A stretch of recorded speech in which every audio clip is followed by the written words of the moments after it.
Welcome to the deep dive. Today we are taking a knowledge shortcut through a really intense stack of Q3 2025 earnings transcripts.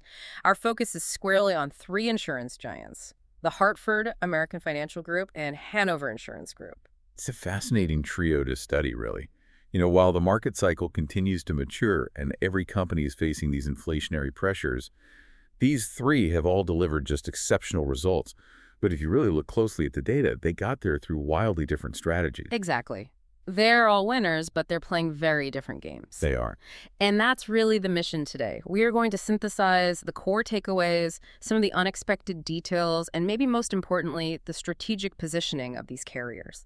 We want to know how they are achieving those massive headline numbers, and we'll compare their, divergent approaches to profitability growth and how they're leveraging tech to navigate this incredibly complex market. Absolutely. And for you, the listener, we're looking for three things in this deep dive. First, what is the current engine of profitability? Where is the money being made right now? Second, how are they strategically managing risk? Through underwriting, reserving, reinsurance, all of it. And crucially, third, where are their strategic investments pointing for 2026 and beyond? Especially in technology and automation, this analysis, I think, will really highlight the different tactics they're all using to get these uniformly strong returns in the exact same period. Okay, let's unpack this with the headline numbers because they are universally fantastic. All three companies reported truly outstanding and, in a few cases, record-breaking financial performance. So it raises that immediate question: is this just market luck or is it superior execution? It's a combination, but I would say it's leaning heavily toward execution. The single metric that really captures this success is the return on equity, or ROE. It basically tells you how effectively management is using shareholder capital. And when you look across the board, these are all high double-digit sector-leading figures. Okay, so let's run the numbers. The Hartford reported a trailing 12-month core earnings ROE of 18.4%. Solid, very solid. American Financial Group achieved an annualized core operating ROE of 19%. Again, very strong. And then Hanover Insurance Group managed to top both of them, reporting an operating return on equity of over 21%. That 21% plus from Hanover is genuinely remarkable. Especially in a business that's usually known for, lower teen returns. And Hanover explicitly attributed that record operating EPS of $5.09 to three pillars. First, robust net investment income, so strong returns on their asset portfolios. Second, strong performance excluding catastrophes. And third, well, yes, a quiet catastrophe quarter helped. And that attribution is so central to understanding the current cycle, isn't it? We know the investment environment has been favorable, but what that high ROE really speaks to is the combination of strong investment income on the top line with excellent underwriting discipline leading to low underlying loss costs. Precisely. And if we isolate the Hartford's results for a second, they delivered record core earnings of $1.1 billion. That translates to 3.78 cents per diluted share. And that wasn't just a win, it was a massive 17.76% surprise over what the consensus expectations were for the quarter. That's not a rounding error. No, not at all. That kind of EPS beat usually signals something structurally superior is happening under the surface. It could be highly effective operational efficiency or, significant reserve releases from prior favorable loss development, which I know we'll get into later. And the foundation of that efficiency, as we know in the P&C world, is the combined ratio, specifically the underlying combined ratio, the metric that strips out the noise from catastrophes and prior year adjustments. Where are they landing? They're exceptionally tight. The Hartford's profitability engine is just firing hard. Their business insurance underlying combined ratio hit 89.4%. 89.4, wow. And their personal insurance underlying combined ratio came in at a tight 90.0%. Okay, let's pause on those numbers for a second, especially for business insurance at 89.4%. That means before you even count investment income, they're making over 10 cents on every single dollar of earned premium. Correct. And this is where a deeper technical insight comes in. An underlying combined ratio in the high 80s like that suggests an exceptionally efficient operation. Given industry standards, that ratio implies that their underlying expense ratio for these lines, what it costs them to acquire, underwrite, and serves the business, is probably in the 10% to 11% range. That's a demonstration of exceptional technological efficiency and scale at work. They're just running leaner than many of their competitors. And meanwhile, American Financial Group also delivered strong operational earnings. What was it, $2.69 per share? That's a solid 16% increase year over year. Their overall specialty P&C combined ratio was 93.0%, which is also a 1.3-point improvement from last year. Right. And the difference in that AFG number, sitting a bit higher than the Hartford's underlying ratio, really just reflects AFG's business mix. AFG is deep in specialty and niche lines, and those often can carry a slightly higher expense load because of the complexity of the underwriting. But that 93.0% still translates into excellent technical profitability when you factor in the typically higher rates those specialty lines command. So, the overall takeaway from this theme is that the current cycle is rewarding efficiency and pricing discipline across the board, giving all three of these companies a really powerful financial base to execute their distinct strategies from. Okay, so this is where the stories really start to diverge sharply. Theme 1 showed us three highly profitable companies, but Theme 2 shows us two very distinct growth philosophies. The Hartford is clearly in go mode, right? They're leveraging margin stability and scale for aggressive volume growth. While AFG and Hanover are being much more surgical, prioritizing quality over quantity. That's the key difference. The margin stability we just reviewed, those tight combined ratios, that serves as the enabler for the Hartford's aggressive growth push. They've built the technological and underwriting foundation that lets them accelerate volume without, significantly sacrificing their profitability. So let's start with the Hartford's massive momentum. Their total business insurance written premium growth was 9%. But the real story is where that growth came from. Small business acted as a major engine, posting an 11% written premium increase. And that was fueled by double-digit increases in package products and auto. And if you wanted any confirmation that the Hartford is capitalizing on their investment in digital platforms, look no further than the E&S binding segment, that's excess and surplus lines. It was exceptional, up a stunning 47%, exceeding $100 million in written premium in just a quarter.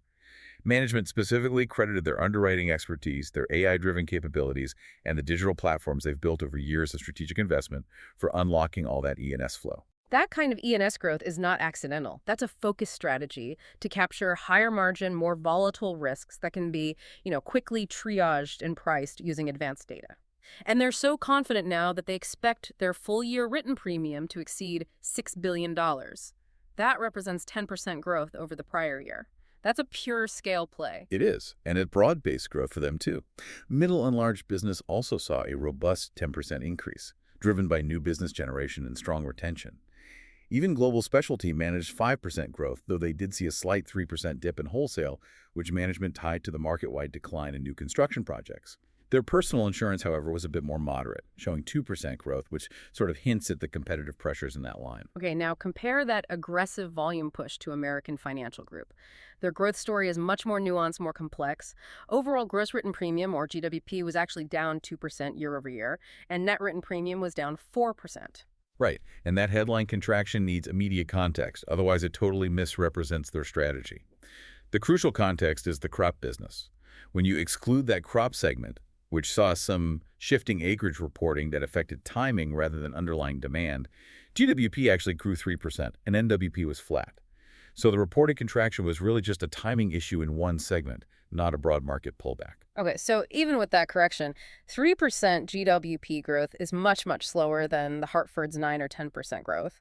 Where were AFG's strategic drivers? They're purely specialty-driven. Their key organic drivers included new business and some M&A activity in their specialty casualty segment, and they also saw strong growth in financial institutions and Great American Europe within their specialty financial group. They're really just hunting for extremely specific, profitable niches. But even within those profitable segments, AFG showed discipline. They reported lower premiums in E&S, executive liability, and social services.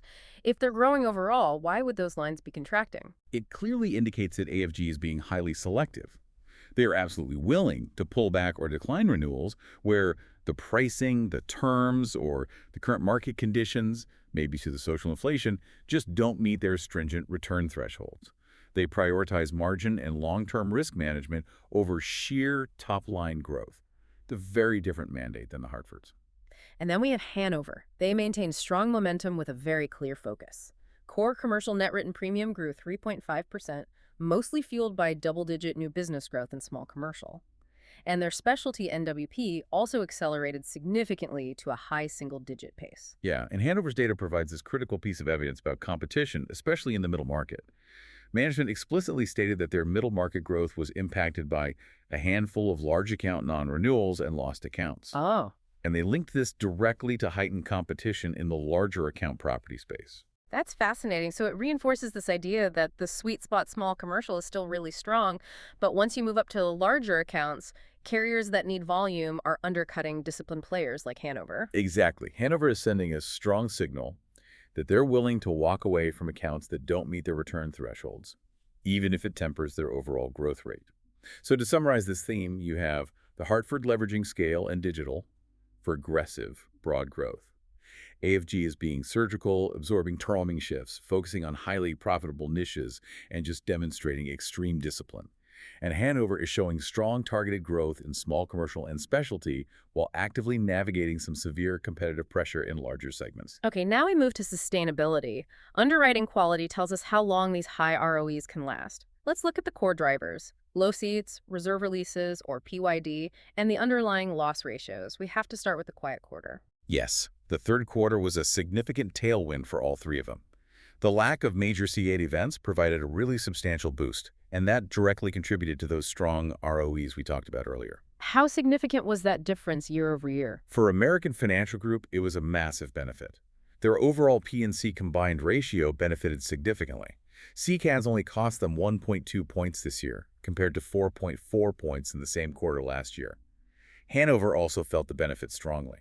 They reported CCAT losses at 3.0%, which was 3.8 points below their third quarter assumption. That variance alone delivered a huge direct contribution to their record operating ROE. And the Hartford was also in line, reporting P&C current accident year losses of $70 million, which is about 1.6 combined ratio points. Okay, so moving beyond weather, let's look at prior year development, or PYD. This is essentially where companies free up reserves they set aside in previous years because the claims came in lower than they initially projected. Favorable PYD signals confidence in their historical reserving. All three companies reported favorable PYD, which is a key sign of financial health. The Hartford reported $95 million in net favorable PYD, and that was primarily driven by reserve reductions in workers' compensation and personal auto. This really reinforces the narrative that these are two highly profitable and predictable lines for them. But the Hartford also mentioned a very technical detail. The $8 million deferred gain amortization related to the Navigator's ADC has been fully amortized. Can you explain what the Navigator's ADC is and why this detail actually matters? Right, that's a critical piece of jargon we need to unpack. ADC stands for Adverse Development Cover. This is a specific type of reinsurance or financial agreement where a company essentially sells or reinsures blocks of its old reserves, so reserves for prior accident years, to a third party. And they often do that in exchange for an immediate payment and a structured release over time. So when the Hartford acquired Navigators, they effectively bought this ADC along with it. Exactly. And the amortization of the deferred gain related to that ADC means the financial structuring associated with that transfer of risk is now complete.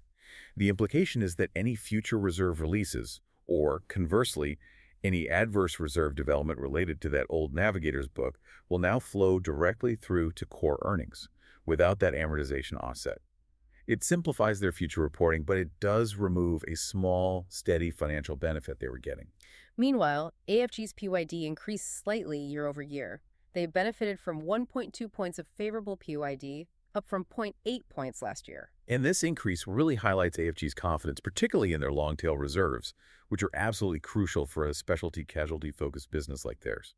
Hanover also reported favorable ex-cat PYD of $12.1 million spread across specialty and homeowners. But they provided a crucial caveat. This was partially offset by necessary increased reserves in commercial auto. This shows they are actively reacting to rising severity trends in that specific line. Which brings us to the underlying margin movements, the true measure of current year underwriting discipline. And this is where the divergence in risk exposure and portfolio mix becomes crystal clear. For the Hartford, the efficiency play is undeniable. Their personal auto underlying results improved by 3.6 points, and homeowners improved 1 point year over year. But their business insurance expense ratio actually increased sequentially. Wait, increased expenses in their most profitable segment? Why would that be? Management clarified this was due to higher incentive compensation. It was directly reflecting the achievement of their strong ROE targets. It's a bonus payout, an expense component tied to success, not a loss component impacting the underlying combined ratio run rate. Management specifically said that if you normalize for these incentive payouts and other mixing elements, the underlying combined ratio run rate for business insurance was stable and consistent with their high expectations. Now look at AFG. Their overall specialty combined ratio improved, but their specialty casualty segment saw its combined ratio jump 3.7 points higher year over year, hitting 95.8%. If AFG is a specialty leader, why is that specific segment deteriorating? That 95.8% combined ratio in specialty casualty is a key pressure point. It contrasts sharply with the excellent results in property and transportation at 94.1% and specialty financial at 81.1%. Specialty casualty includes lines that are heavily exposed to social inflation and long-tail liability risk. So despite their strict pricing discipline, this increase suggests that reserve picks or current accident year loss trends in liability are still running ahead of expectation, even for a carrier as disciplined as AFG. This just confirms that managing long-tail liability remains the industry's biggest headache, no matter how strong the pricing is. Absolutely. And similarly, Hanover's core commercial combined ratio was 2.5 points higher year over year, driven by increased loss picks in commercial auto, echoing the reserve increase we noted earlier, and a couple of large workers' comp claims. This shows that even in the highly stable workers' comp line, large idiosyncratic claims can still move the needle in a given quarter. Finally, we should touch on the Hartford's employee benefits segment. It's often overlooked, but it contributes significantly to their core earnings. It does. That segment had an 8.3% core earnings margin. We saw improved performance in group life, where the loss ratio improved 3.3 points to 74.2%, which reflects lower mortality. However, group disability saw its loss ratio increase 2.7 points, hitting 70.6%. That sounds like a deterioration. What's the underlying story there? It's a classic example of what you might call non-recurrence bias. Management explained that the increase was primarily due to the non-recurrence of a 2.2-point benefit from a long-term disability recovery rate assumption update they did the prior year. So they got a one-time boost last year when they updated their expectation of how many disabled people would recover. That benefit wasn't available this year, making the current quarter look worse on paper, even if the actual underlying claim trends are stable or improving slightly. It just highlights the challenge of comparing quarters when one-time adjustments are involved. Okay, so risk management through reinsurance is a critical piece of the puzzle, especially in a quiet CCAT quarter like Q3. How are the Hartford and AFG using reinsurance or retention to proactively manage their portfolio volatility? The Hartford has been very clear about managing their CCAT exposures. They confirmed they reached the $750 million attachment point for their aggregate property catastrophe treaty during the quarter. What does hitting the attachment point mean for the listener, practically speaking? It means they have absorbed $750 million worth of losses across the year up to that point. The aggregate treaty is structured to cover multiple smaller events throughout the year, not just one huge hurricane. And crucially, reaching that attachment point means the treaty is now fully in force for the rest of the year. Management confirmed that up to $200 million of fourth-quarter CAT losses would now be covered by the treaty. This provides strong capital protection and significantly limits the downside volatility for Q4. That's a strong proactive move heading into the final quarter. AFG, meanwhile, showed some strategic management in the specialty financial group, which is fascinating because it illustrates a direct trade-off between premium volume and risk control. Absolutely. Yeah. AFG's net written premiums in specialty financial were tempered because of a management decision to cede more of the coastal exposed property business within their lender services operation. And this isn't a reaction to bad results. It's a proactive step they took after several years of strong historical margins in that line. So they were making great money, but they looked at the risk profile of coastal property and decided, even at current strong rates, the volatility was too high to retain fully. Precisely. They are deliberately sacrificing premium ceding it to their reinsurance partners in exchange for drastically reduced exposure volatility. This ensures the sustainability of those high ROEs by dampening the impact of a potential large coastal event. It shows a mandate where stability of earnings is prioritized over maximizing top-line growth in volatile segments. It's a very different approach from the Hartford strategy of retaining and growing volume using scale and digital tools. AFG is saying, we'll take less of the volatile income, thank you. Yes. They're leveraging reinsurance not just as a backstop, but as a proactive portfolio shaping tool, offloading specific risks where future predictability is lowest. And what about Hannover Insurance Group? In terms of specific reinsurance disclosures for Q3, the information wasn't provided in the transcripts we reviewed. So this forces us to apply the missing data rule.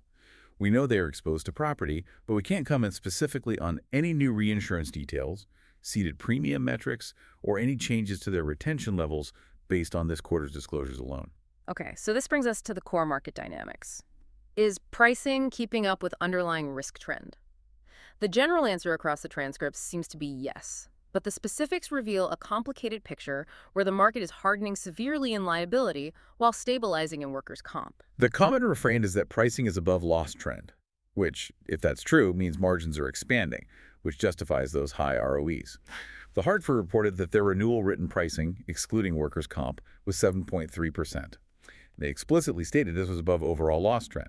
Auto pricing was near 11%. Management feels they're on top of loss cost trends. AFG mirrored this, reporting an overall P&C renewal pricing increase of about 5%. They also stated this 5% exceeds their prospective loss ratio trends, justifying this because of their portfolio mix, which has a decent chunk in workers' comp, where trends are pretty benign. And Hannover showed the highest rates in core commercial, delivering 9.9 points of price increase. Specialty renewal pricing was 8.3%. Their personal lines price increases 10.5% for auto and 13.9% for home were lower sequentially, but still explicitly above our long-term loss trend. Okay, so we have three carriers all claiming pricing is above trend. But we also heard in theme 2 that Hanover is walking away from accounts due to competition, and the Hartford noted competition in personal lines is intense. Can both things be true? Are margins expanding if competition is forcing carriers to sacrifice accounts? That is the critical challenge. Margins are expanding, but that doesn't mean growth is easy. The expansion is happening because underlying loss trends, in general, are predictable outside of liability, and carriers are aggressively shedding the accounts that demand too low a rate. The competition is forcing carriers to choose between volume and quality. AFG and Hanover, they appear to be choosing quality. Let's zoom in on the source of the highest rates, liability, and the infamous concept of social inflation. Can we define that clearly for the listener? Sure. Social inflation is the phenomenon where the cost of insurance claims rises faster than general economic inflation. It's driven by a few things, including increasingly sympathetic juries leading to larger jury awards, what people call nuclear verdicts, litigation funding, and expanding definitions of corporate liability. This has fundamentally destabilized pricing in long-tail lines like general liability and excess umbrella. And that exposure is driving aggressive pricing across the board, right? Absolutely. The Hartford noted that general liability remained firm and above trend, and excess and umbrella lines delivered double-digit pricing increases. AFG offered the most specific insight into managing this risk. They reported mid-teens increases in their most social inflation-exposed businesses, which includes social services and excess liability. And here's the absolute nugget of insight from the AFG transcript. Their excess liability business has decreased aggregate limits by 25% over the last 5 years, while simultaneously more than doubling premium, mostly through rate increases. That's just staggering. It is the ultimate display of disciplined exposure management in the face of social inflation. Think about that trade-off. They're telling the market, we're reducing the total amount of risk we're willing to take on for any single client by 25%. But because the market is so desperate for capacity and rates are so high, they have more than doubled the revenue they receive from that reduced pool of exposure. They're maximizing profitability per unit of retained risk. They're prioritizing the depth of their underwriting margin over the breadth of their portfolio. Exactly. They are harvesting the current hard market in liability while drastically reducing their tail risk exposure. It's a defensive but highly profitable play. Now let's pivot to the sharp contrast, workers' compensation dynamics. Workers' comp is the picture of stability. The Hartford noted WC pricing was slightly up from Q2, but they described the line as highly profitable, with loss trends being stable and predictable. This predictability suggests that massive rate increases are simply not needed broadly, which aligns with the overall benign national trend in that line. AFG echoed this. They achieved modest collective pricing increases in WC, calling it a favorable trend. But they did point out an important anomaly. California. California is bucking the national trend. Yes. California, due to its unique regulatory and claims environment, is expecting an 11% rate increase effective September 1st, 2025. And that's driven by outsized loss trends specific to that state. It reminds us you can't paint the entire book with one brush. Even in stable lines, local conditions, especially regulatory changes, can still generate volatility. Finally, let's just revisit that competitive squeeze. Hanover walked away from large accounts. The Hartford noted increased competition in personal lines, making policy in force, or PIF, gains challenging. And AFG noted renewal pricing was actually down 2% in their specialty financial group, particularly in lender-placed property.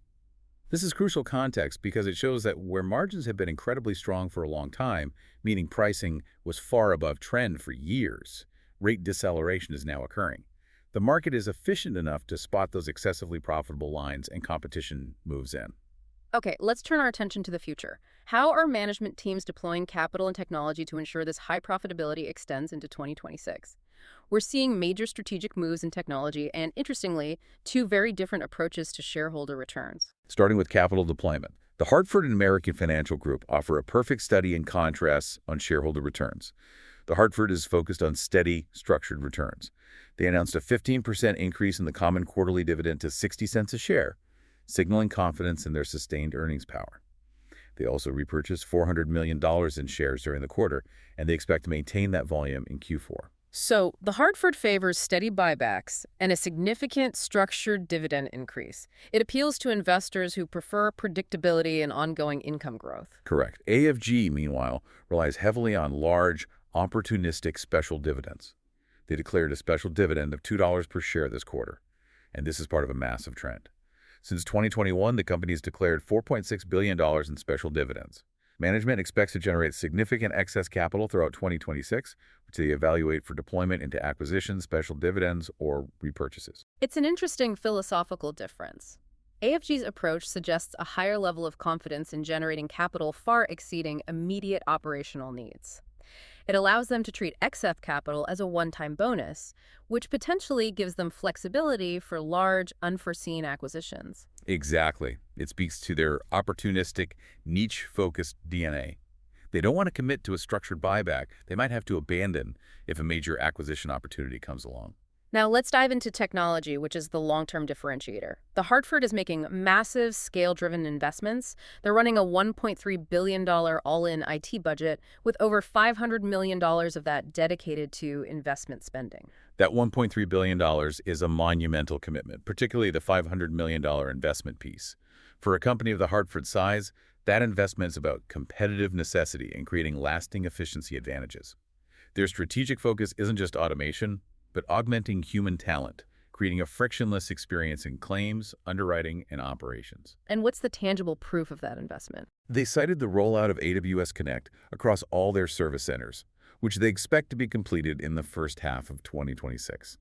This is a massive move toward cloud-based integrated customer service and claims infrastructure, and it ties directly back to maintaining that exceptionally low expense ratio we saw in Theme 1.